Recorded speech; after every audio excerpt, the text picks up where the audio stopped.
40 acres. Rock, clay, and shame. That's what they said he bought. The men at the feed store laughed so hard one of them knocked over his coffee. The dealer in town told everybody in a 5-mile radius. Even the county extension agent, the man paid by the government to help farmers succeed, had already written that land off. He had a name for it. Dead ground.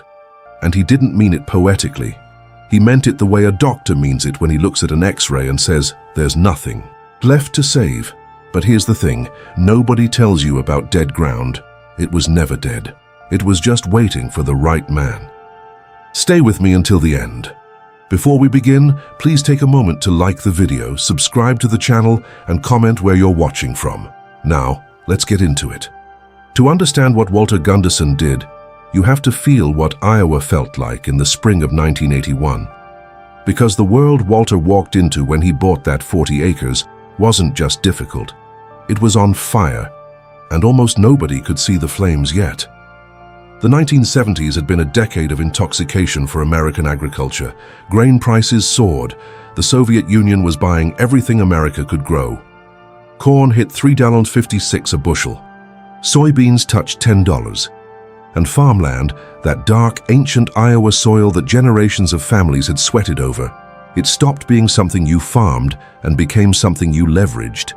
Between 1970 and 1980, average Iowa farmland shot from $419 an acre to $2,147. That's a 412% increase in 10 years. Not 10 decades, 10 years. Banks weren't just offering loans, they were begging. The Federal Land Bank, the Production Credit Association, the Farmers Home Administration, they were all pouring money into the countryside like the good times were a permanent condition of existence. And farmers, cautious men who'd spent lifetimes watching their fathers scratch survival out of uncertain harvests, suddenly started believing they could have more. More land, more equipment, more everything. So, they borrowed. They bought land at $3,000 an acre with 40% down and 12% interest.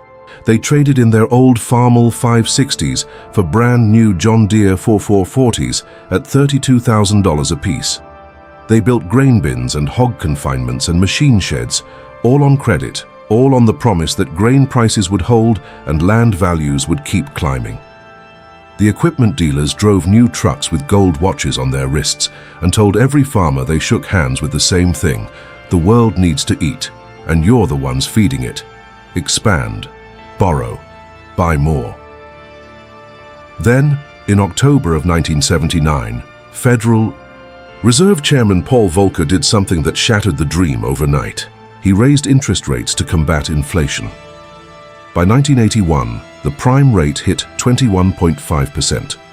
Farm operating loans that had been written at 9% were now renewing at 18%. And at almost the exact same moment, President Carter imposed a grain embargo against the Soviet Union after the invasion of Afghanistan. Export markets collapsed. Corn dropped to $2.22, soybeans fell to $5.22, and farmland, the collateral that held up every single farm loan in the Midwest, began to fall. The 1980s farm crisis had begun. Before it was over, more than $300,000 American farms would be lost. In Iowa alone, land values would drop 63% from their 1981 peak. The Federal Land Bank of Omaha would eventually fail, the first federal land bank failure since the Great Depression. Towns would empty, churches would close. The suicide rate among farmers would rise to 3 times the national average. That was the world. That was the moment, and that was when Walter Gunderson, a 44-year-old farmer from outside Jessup, Iowa, walked into an auction and raised his hand for 40 acres of rock and failure that nobody else wanted. You need to understand Walt before you can understand what he did. Because what he did wasn't luck, and it wasn't accident. It was character, built over decades, inherited from a man who farmed with baling wire and stubbornness and never once let a banker tell him what his land was worth. Walt grew up on his father Hank's 200-acre farm outside Jessup. Hank Gunderson was not a complicated man. He farmed with a Farmall M and a 2-bottom plow his entire life. He never borrowed a dime after he paid off the original mortgage in 1950. when the neighbors were lined up at the John Deere dealership. In the 70s, trading in perfectly good equipment for shiny new iron they couldn't afford, Hank kept his M running with ingenuity and refusal. When the bankers came around offering loans, smiling men in clean clothes who'd never spent a morning in a muddy field, Hank told them the same thing every single time. "I don't owe any man anything," he said, "and I intend to die that way." He did. Hank Gunderson died in the fall of 1978, debt-free, leaving Walt the 200 acres and a workshop full of hand tools, and that old Farmall M with 11,000 hours on the meter. Walt's older brother Gerald had long since left for Des Moines and wanted no part of farming, so it was all Walt's, all of it. And Walt did what Hank would have done. He didn't expand, he didn't borrow. He farmed the 200 acres the way his father had, corn and oats in rotation, a few head of cattle, hay in the bottoms. He kept the Farmall M running. He drove a 1971 Ford pickup with 140,000 miles on it.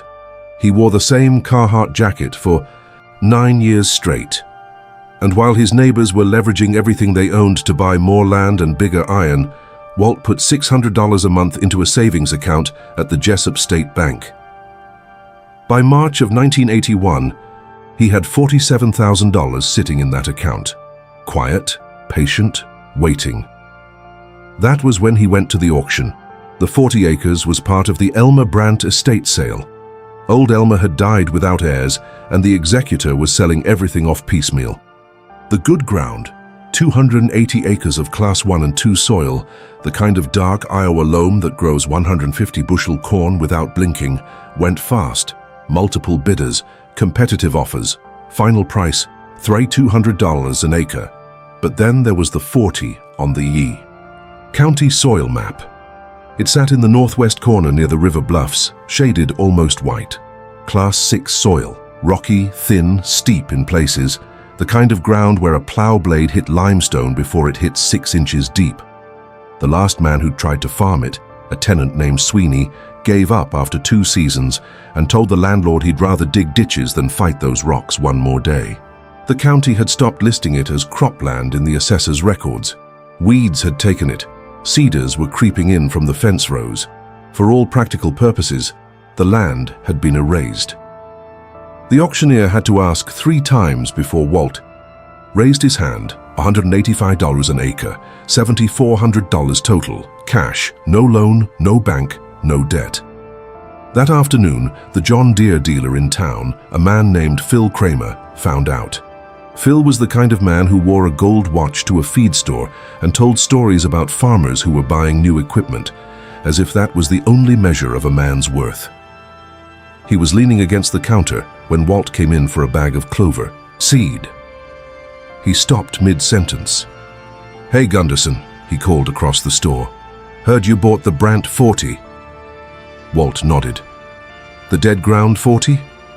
Walt nodded again. Phil looked around at the other men in the store.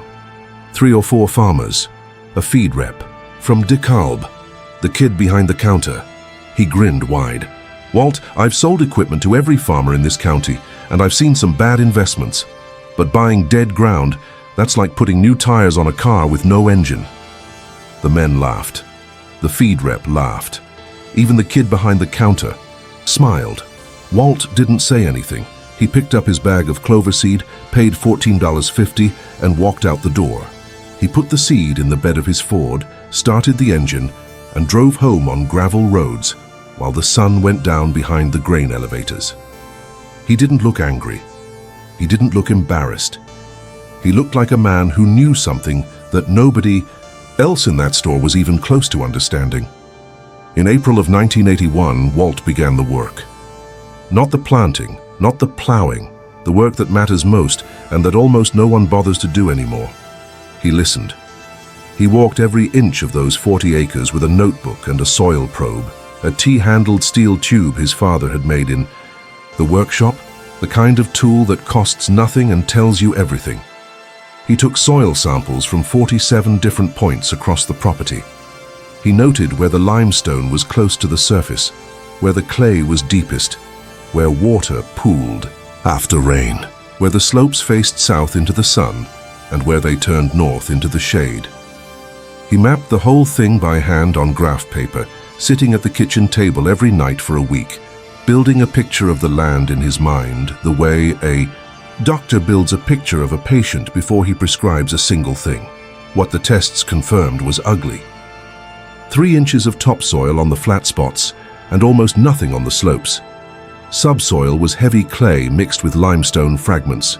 pH at 7.8, borderline alkaline because of all that limestone leaching into the ground. Organic matter at 1.2%. For reference, healthy Iowa prairie soil sits at 5 to 6%. This ground was 1/5 of what it should have been. Biologically, it was barely breathing. But Walt saw something that Phil Kramer and Dale Meeser and every other man in Buchanan County had missed. The land wasn't dead because it was fundamentally broken. The land was dead because for 100 years, every farmer who touched it had forced it to be something it was never meant to be. They'd plowed steep slopes that should never have seen a plow. They'd pushed heavy equipment across thin soil until the topsoil washed off the hillsides and into the creek below. They'd planted corn year after year, demanding production from ground that had nothing left to give, and when it failed them, they called it worthless and walked away. Walt didn't see worthless. He saw a patient that had been misdiagnosed and mistreated for decades, and he had a different prescription. He didn't plow. He didn't disc. He didn't plant corn or soybeans or anything the market would pay for in year 1. What Walt Gunderson planted on those 40 acres in the spring of 1981 was something that made grown men in Buchanan County genuinely question his sanity. Clover, 15 pounds per acre. Broadcast by hand from a canvas bag slung over his shoulder, walking those rocky slopes in his work boots while his neighbors drove air-conditioned tractor cabs across flat black dirt. He seeded the flatter areas with a mix of red clover and Timothy grass. The steeper slopes got sweet clover and brome grass. The lowest, wettest ground near the creek got reed canary grass to hold the banks and stop the erosion that had been bleeding the soil away for decades. Phil Kramer drove past one afternoon in his dealership truck and slowed down. He watched Walt, walking that hillside, broadcasting seed by hand in 1981 like it was 1910. Later, at the cafe in town, he told the story to anyone who would listen. Gunderson's out there seeding dead ground with clover by hand. That ground won't grow clover any better than it grew corn. But here's what Phil Kramer didn't understand. Here's what most of Buchanan County had forgotten, or maybe never knew. Clover is a legume. And legumes do something that corn and soybeans simply cannot. They fix nitrogen. Their roots form a living partnership with bacteria called rhizobium, which pulls nitrogen gas straight out of the atmosphere and converts it into a form plants can use. A healthy stand of red clover can fix 80 to 150 pounds of nitrogen per acre per year. That's the equivalent of $40 to $75 worth of anhydrous ammonia for free from the air above the ground. But the nitrogen was only the beginning. Those clover roots went deep, deeper than corn roots, deeper than wheat roots, breaking through the compacted clay subsoil and creating channels, tiny highways for water and air to penetrate the earth. When the clover died back in winter, those root channels stayed open. The decaying roots fed the soil biology, and slowly, invisibly, underground, something remarkable began to happen. Earthworms came back. Fungi came back. The microscopic life that makes soil truly alive. The bacteria, the protozoa, the mycorrhizal networks that connect plant roots and deliver water and nutrients across distances conventional fertilizer never reaches. They all came back to ground that had been biologically dead for decades. Walt didn't harvest the clover that first year.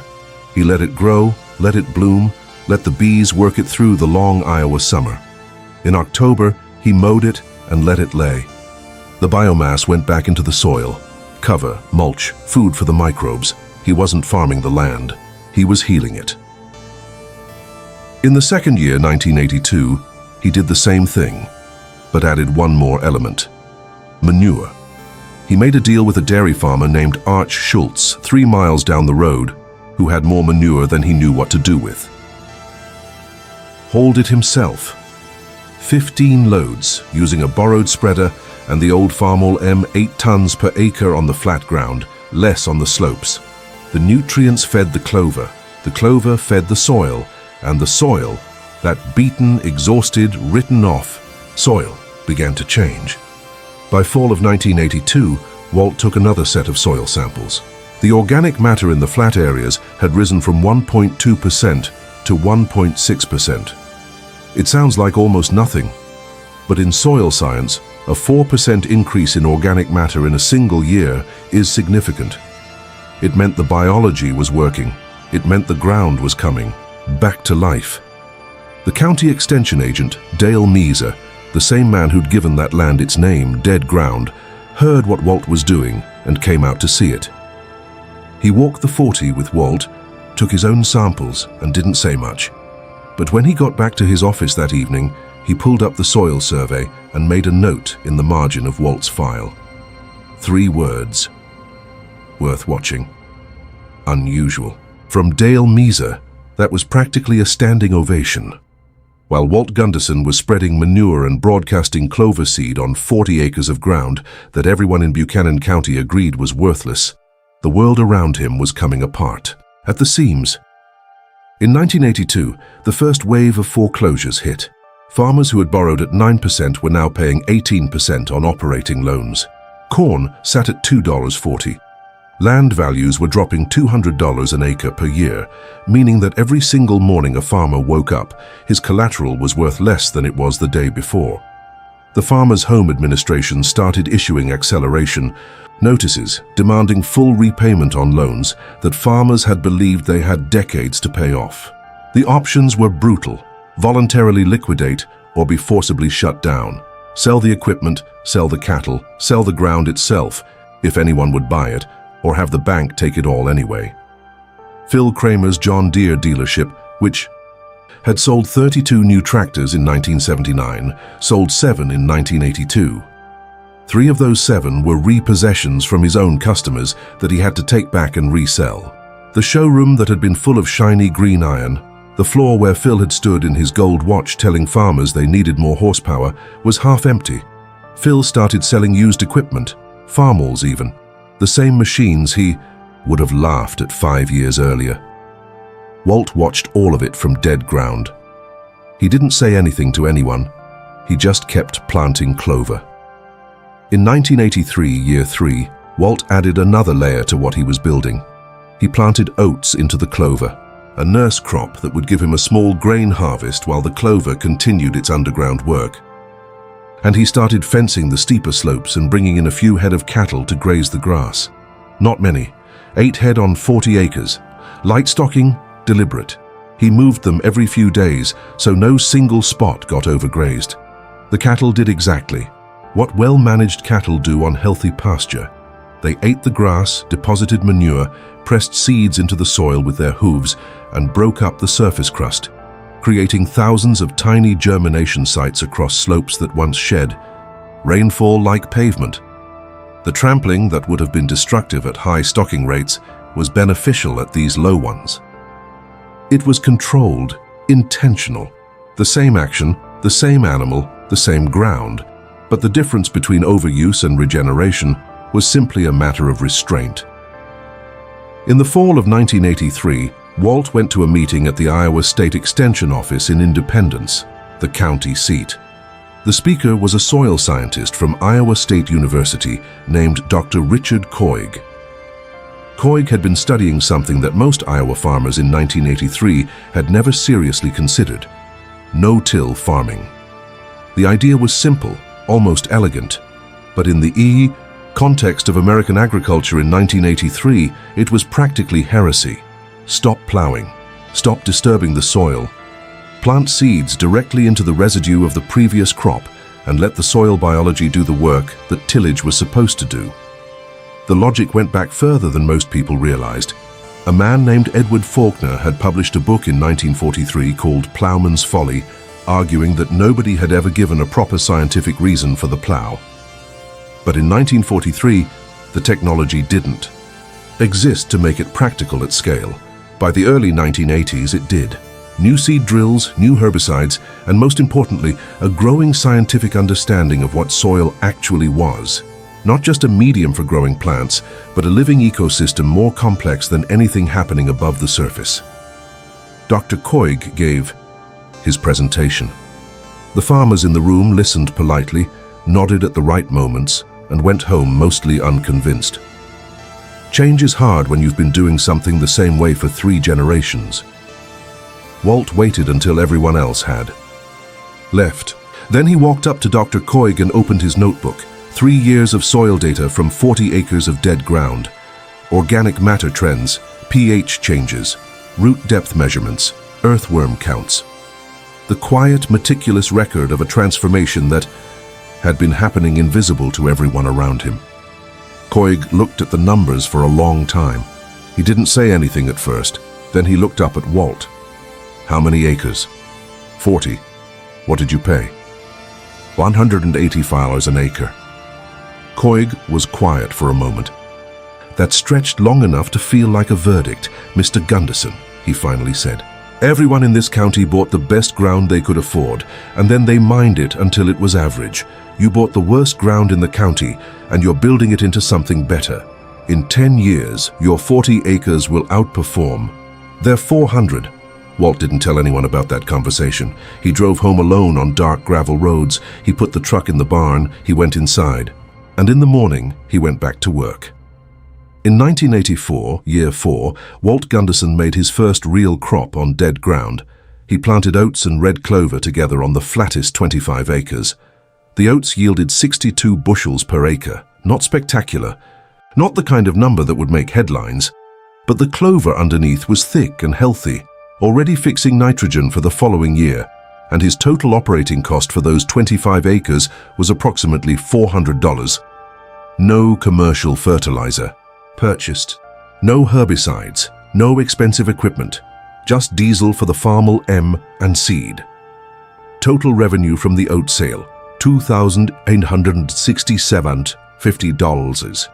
Net, $2,467.50. From ground that cost him nothing to operate, on land that had cost him $185 an acre, while his neighbors paid $3,200 on the remaining 15 acres. The steep slopes, the grazing cattle were doing well enough that Walt increased his herd to 12 head. He sold 4 calves at the Jessup sale barn that fall. Combined income from dead ground in 1984, $4,567.50. Total cost, approximately $400. Net profit, $3,167.50 from 40 acres of ground that everyone in Buchanan County had agreed, categorically, would never grow anything. But the money wasn't the most important thing happening. Underneath the numbers, underneath the crops and the cattle and the clover, the soil itself was undergoing a transformation that no balance sheet could fully capture. By 1984, the organic matter on the flat ground had risen from 1.2% to 2.4%. The earthworm count, which Walt measured the old-fashioned way, by digging a 1-foot square hole 12 inches deep and counting what he found, had gone from 2 worms per sample in 1981 to 14 per sample in 1984.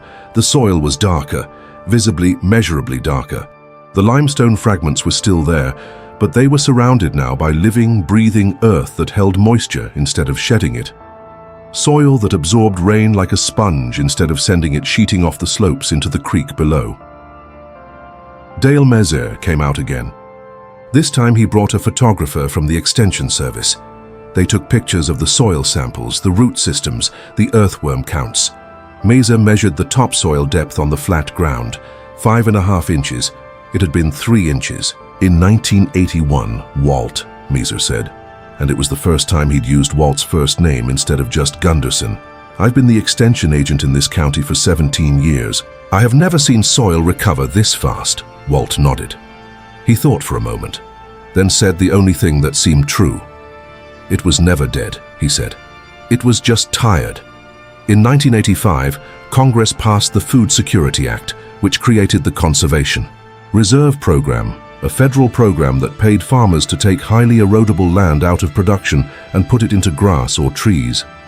The government would pay $50 an acre per year for farmers to do what Walt had been doing voluntarily for 4 years.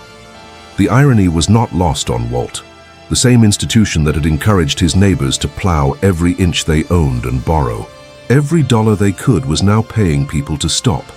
$50 an acre. Walt's 40 was already earning more than that, and unlike the CRP, his land was getting better every year, not just sitting still under a government contract. That same year, Phil Kramer closed his dealership. The big John Deere sign on the highway outside Jessup went dark for the first time in 23 years. Phil took a job selling insurance in Waterloo. People said he was lucky, at least he got out with his house. A lot of his former customers didn't get out with anything.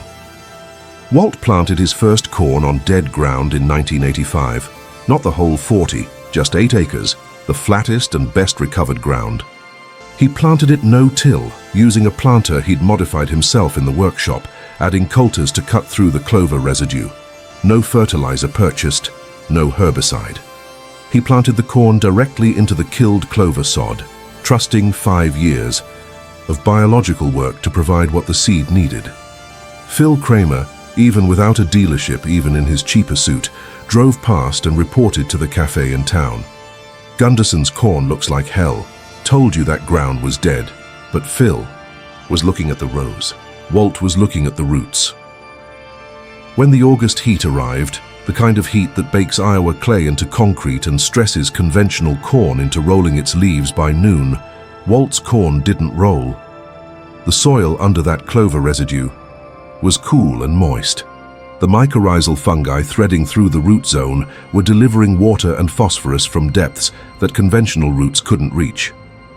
The biological soil Walt had spent 5 years building was functioning exactly as he'd intended, like a sponge, absorbing rainfall, holding it, releasing it slowly through the dry weeks.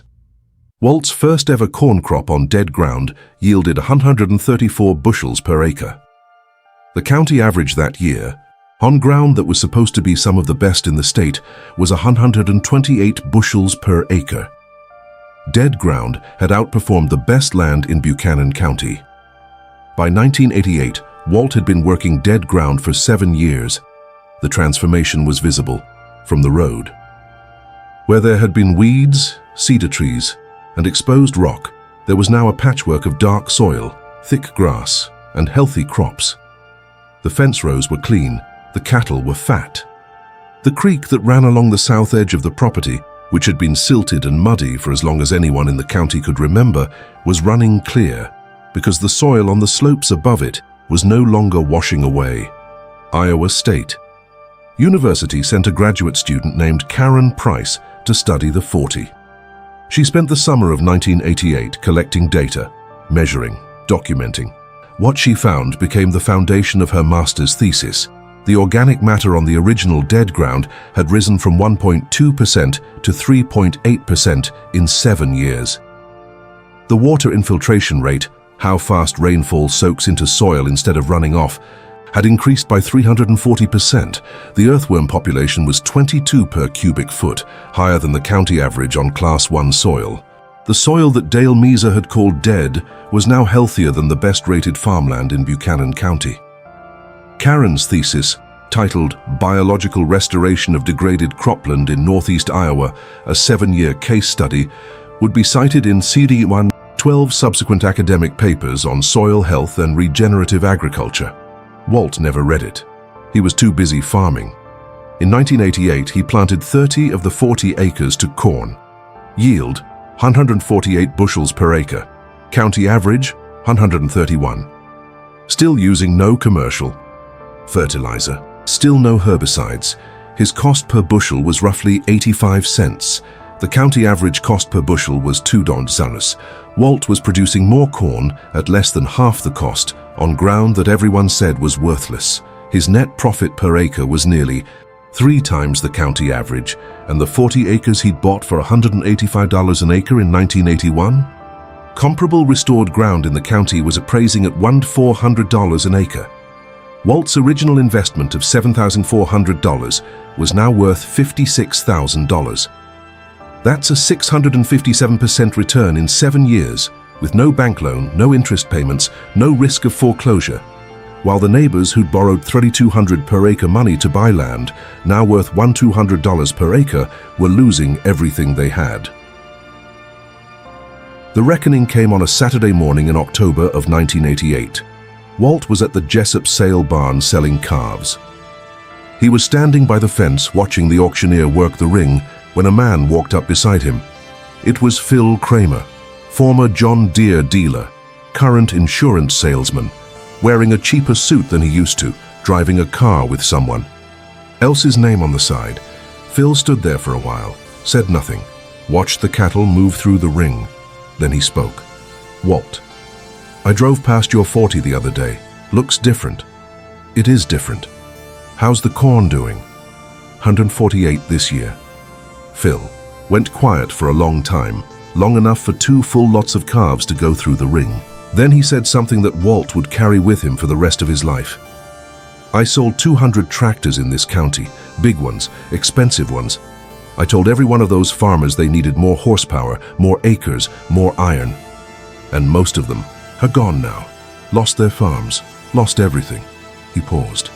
"You bought the worst 40 acres in the county with cash, planted clover on it, and you're still here. I think maybe you were the only one who knew what he was doing."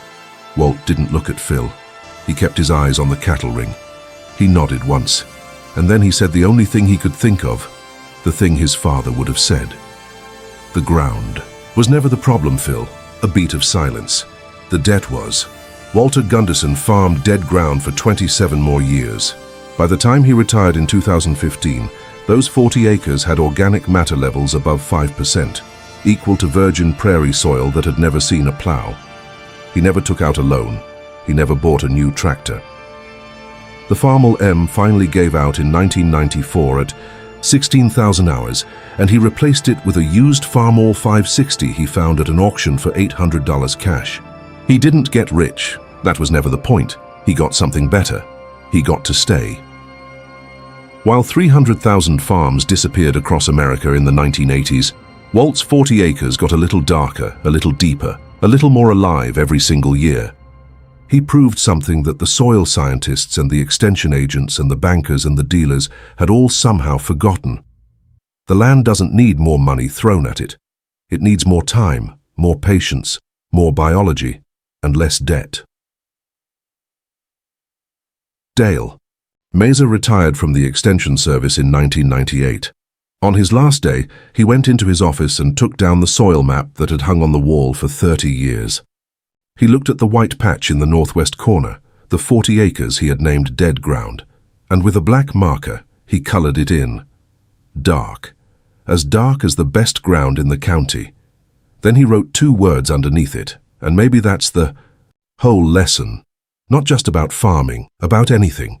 About any patch of ground, or any corner of life, that the world looks at and decides is worthless. The men who laugh are usually looking at what something is. The men who succeed are looking at what it could become. Walt Gunderson bought 40 acres of mockery and dead ends for $185 an acre, and he gave it something that all the money and all the big green tractors in Buchanan County couldn't buy. He gave it his patience, his biology, his belief, and it gave him everything back.